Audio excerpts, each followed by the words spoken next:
Mən sual verirəm ki, bəs namaz qılırsan? Deyir, yox qılmıram. Deyirəm, bəs Allaha iman gətirirsən? Səni yaradan Allaha, bu yerin göyün sahibinə iman gətirirsən? Deyir, hə, inanıram ki, Allah var. Deyirəm, bəs Allaha inanırsansa, Allahın əmrlərinə tabi olursan?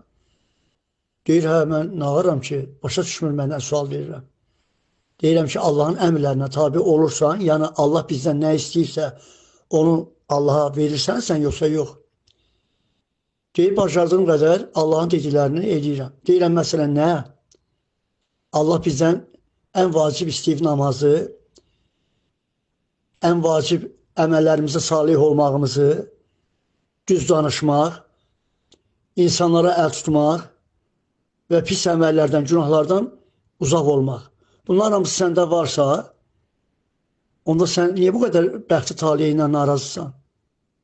Yox, bunlar səndə yoxdursa, deməli, Allah səndən əlini çəkib, səni şeytan öz tələsinə salıb və səni idarə edir şeytan. Şeytan da ki, Allahla səni yaradan, bizi yaradan yerin gönül sahibindən üsyan edir.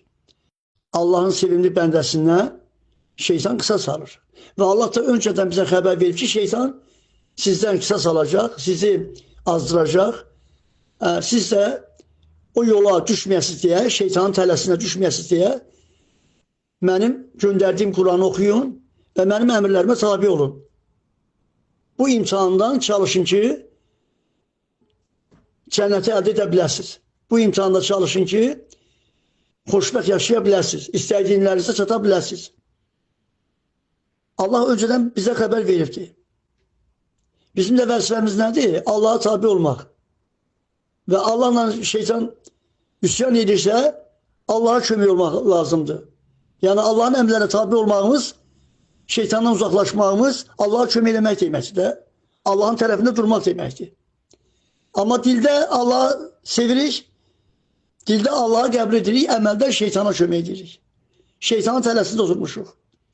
Hətta elə insanlarımız var ki, şeytan tələsində oturub Allahla üsyan edir. Yəni, Allaha da inanmır. Yəni, deyim, Allaha inanmıram, iman da gətirmirəm. Eləsi də var ki, şeytanın yuvasında oturub Allahla üsyan edir. Allahla üsyan edir. Şeytanla üsyan eləməkdən və tövbə edib Allah yoluna çəkilməkdən şeytan yuvasında oturub Allahla üsyan edir. Belələri də var. Ona görə də kim ki bəxtindən, talihindən narazıdırsa, bilsin ki, nəsə günahı var ki, həmən o bəlanın içinə düşübdür. Öz günahıdır. Çünki Quranda Allah deyir ki, mən yaratdığım insanları, öz yaratdığım bəndələri mən zulma salacaydımsa, nə üçün yaradırdım? Onlar özlərini zulma saldılar. Və şeytanın hiləsinə, tələsinə allanaraq. Allah hidayət versin hər birimizə. Səhvsiz insan yoxdur, günahsız insan yoxdur. Yaxşı olar ki, insan öz səhvlərini başa düşsün, etiraf eləsin və doğru yola yönəlsin. Bu da hamısı nədən iləri gəlir? İmanın zəifliyindən. İman niyə zəifdir? Çünki iman elmsizdir. İnsan niyə elmsiz olur? Çünki təkəbbürlüyündəndir.